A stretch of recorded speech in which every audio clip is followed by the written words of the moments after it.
बंसी विभूषित करान्नवनीरदाभा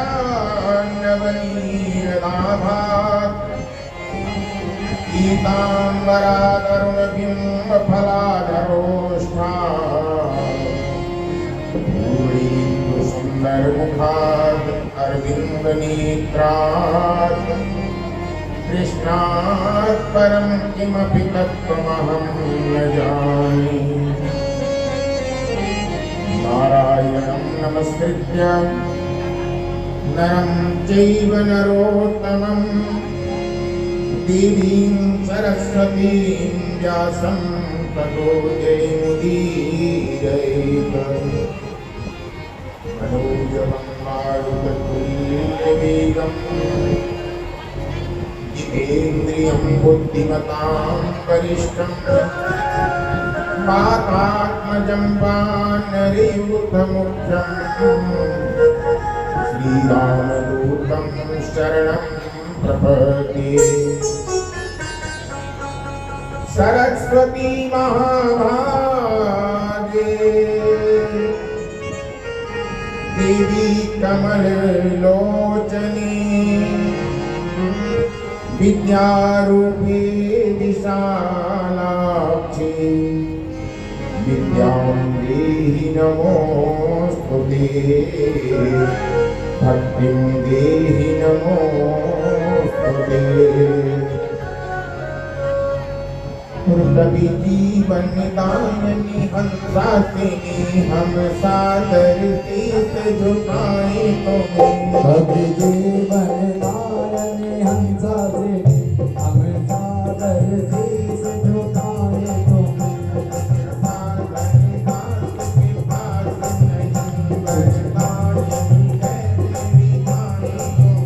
कुछ साधन दास के पास नहीं वरदायिनी कैसे दी जाए तुम्हें। मैया बात करो तब बोलो कहाँ से बुलाए तुम्हें। मन में मैया बास करो तब बोलो कहाँ से बुलाए तुम्हें। मन मंदिर बीच सिंहासन बनो। मन मंदिर बीच सिंहासन बनो।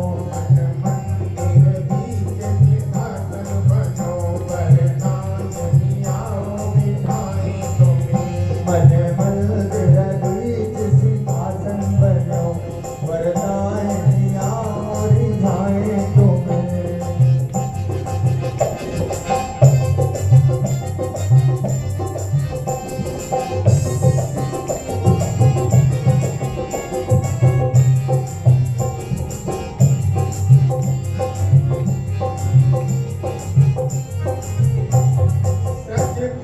सच भाव के भूषण से सच प्रेम का भोग लगाए तुम्हें। सच के सच भाव के भूषण से सच प्रेम का भोग लगाए तुम्हें। कविता कुसुमों की सुमाला बना। कविता कुसुमों की जो माला बना। कविता भजनों की सुमाला बनाओ। उपहार में आज बिठाए तुम्हें। कविता भजनों की जो माला बना उपहार में आज आने तुम्हें।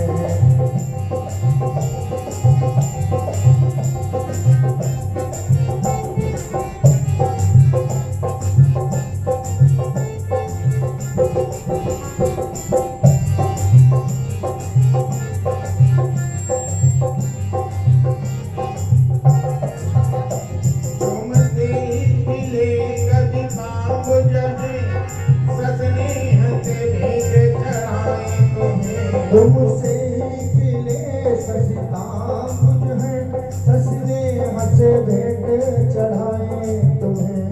पुनि आरती भारती मातु करे। पुनि आरती भारती मातु करे। पुनि आरती सारथी मातु करे। हम स्नेह से दीप नवाए तुम्हें।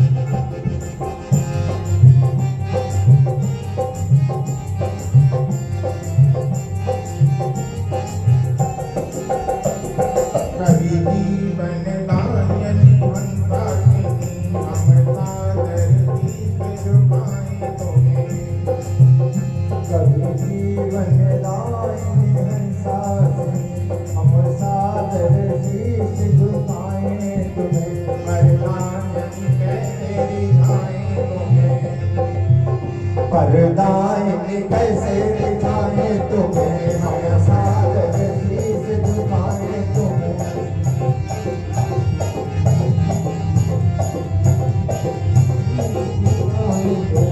कभी जीवन दायिनी हंसासिनी, हम सादर शीश झुकाए तुम्हें। कभी जीवन दायिनी हंसासिनी, हम सादर शीश झुकाए।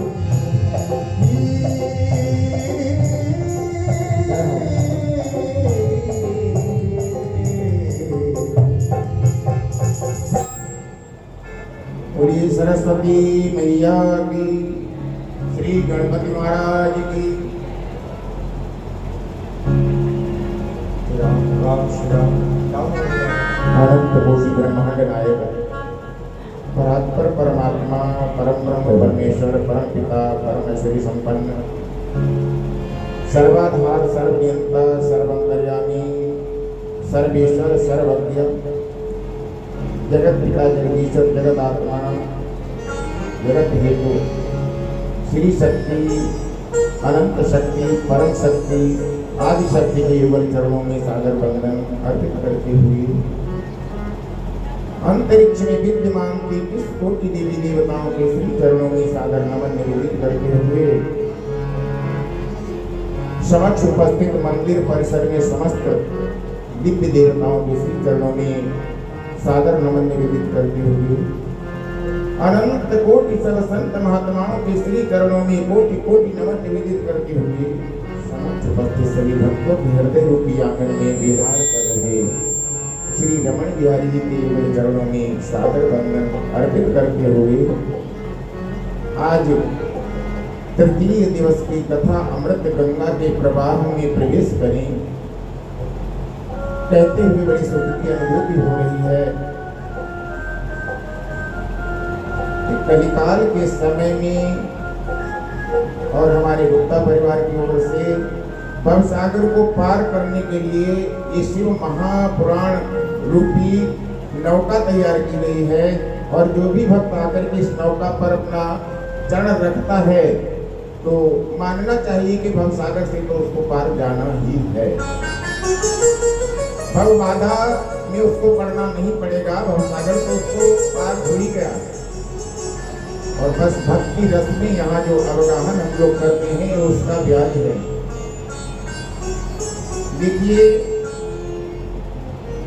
संतों ने ग्रंथों ने पंथों ने भवसागर को पार करने के और भी कई तरीके बताए हैं, लेकिन ये जो तरीका हमारे गुप्ता परिवार ने जो अपनाया है ये सर्वश्रेष्ठ तरीका है, सर्वश्रेष्ठ साधन है, क्योंकि इसमें रसिक है, इसमें रस है। जैसे कहते हैं कि अंतिम दिन की जो कथा सुनेगा उसको पूरी कथा का फल मिल जाएगा, फल तो मिल जाएगा, ठीक है।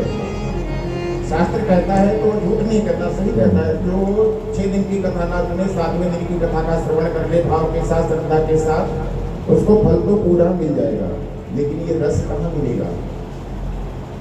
जिस रस को हम लोग 7 दिन तक बैठ करके उसका अमृत पान करते हैं वो रस कहाँ मिलेगा, वो अमृत कहाँ मिलेगा? फल और अमृत में अंतर है। हम लोग निरंतर 7 दिन तक जहाँ अमृत का पान करेंगे, रस का पान करेंगे और ऐसा सुंदर ये दिव्य सरोवर यहाँ पर रचित किया गया है हमारे दिव्य गुप्ता परिवार के द्वारा। धन्य हैं ये लोग, धन्य हैं इनके माता पिता, धन्य हैं इनके पैतृक पूर्वज। इनका पृथ्वी पर जन्म लेना साकार हो गया, सार्थक हो गया और देह धरे कर यह फल भाई भजिए राम सब काम बिहाई। संसार में अगर भगवान ने हमको, परमात्मा ने हमको, ईश्वर ने हमको अगर नर शरीर दिया है, मानव शरीर दिया है, तो हमारे जीवन का मात्र एक ही उद्देश्य, एक ही लक्ष्य है कि भगवान का भजन करो, जैसे भी हो। भजिए राम सब काम बिहारी, सारे काम को छोड़ करके। तुलसीदास जी की भाषा बड़ी गूढ़ है, इतनी जल्दी समझ में नहीं आती।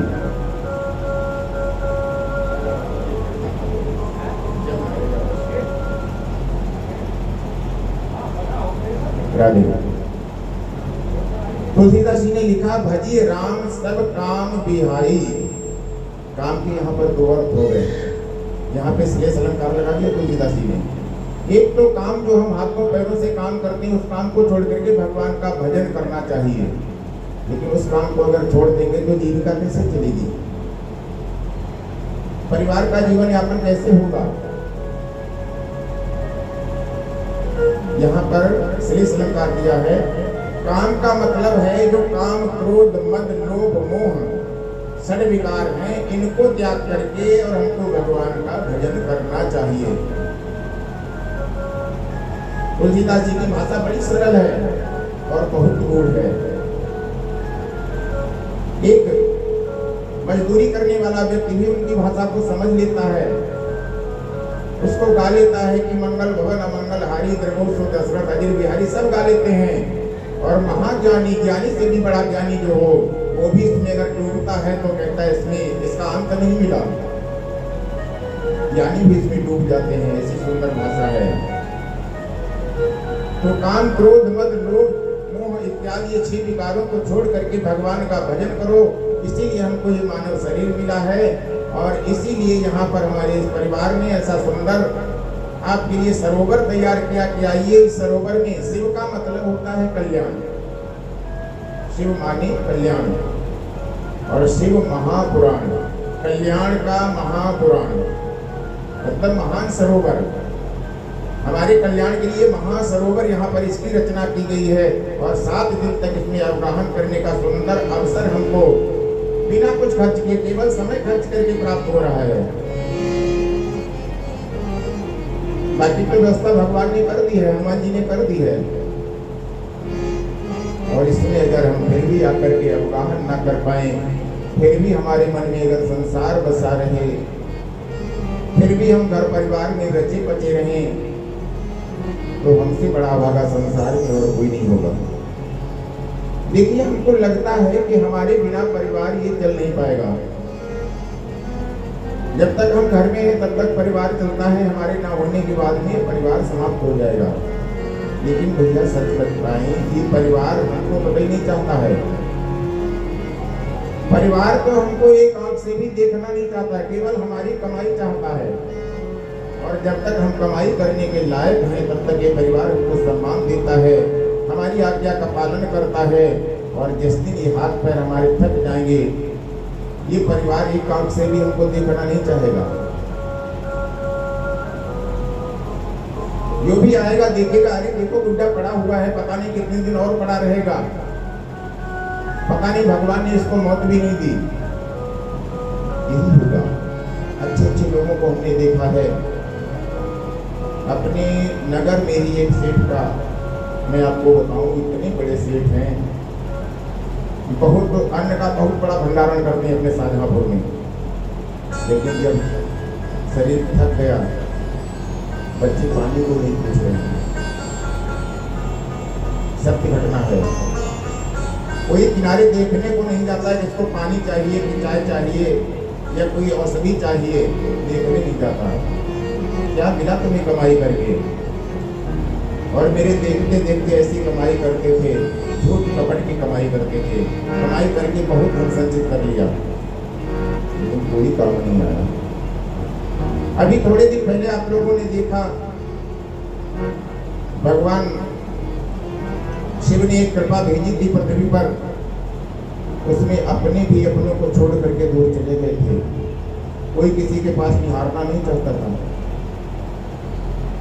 कितने लोग सड़कों पर पड़े रह गए, श्वास तो निकल गई लेकिन उनका जो शरीर पार्थिव था वो सड़कों पर पड़ा रह गया। अपनों ने जाकर के उसका दर्शन नहीं किया, छुआ नहीं। शमशान में रहने वाले जो चांडाल हैं, उन्होंने किसी तरह से ले जाकर के उसका दाह किया या क्या किया, उसको फेंक दिया, क्या किया पता नहीं। ये है परिवार की मोह माया। जिस मोह माया में हम लिपटे पड़े हैं, ये है परिवार वाले।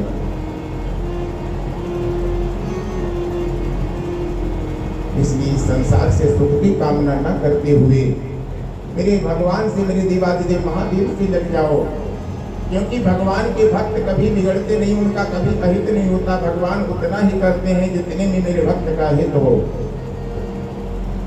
कल आपने नारद जी की कथा सुनी थी, करो सदा तिनके रखवारी, तिन बालक राखई महतारी।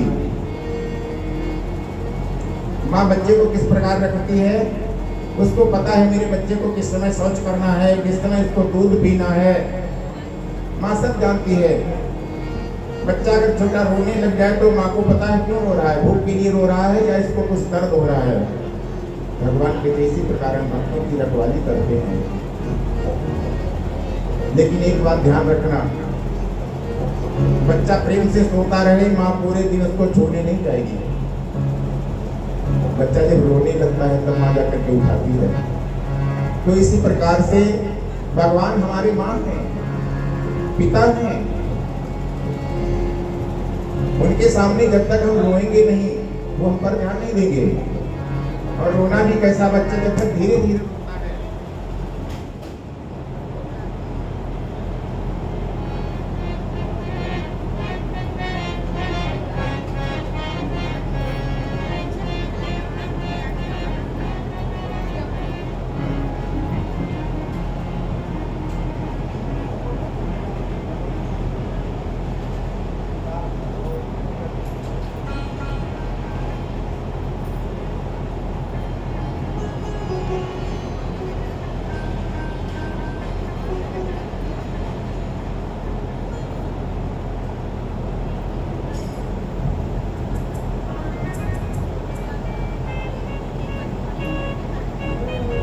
राधे श्री राधे।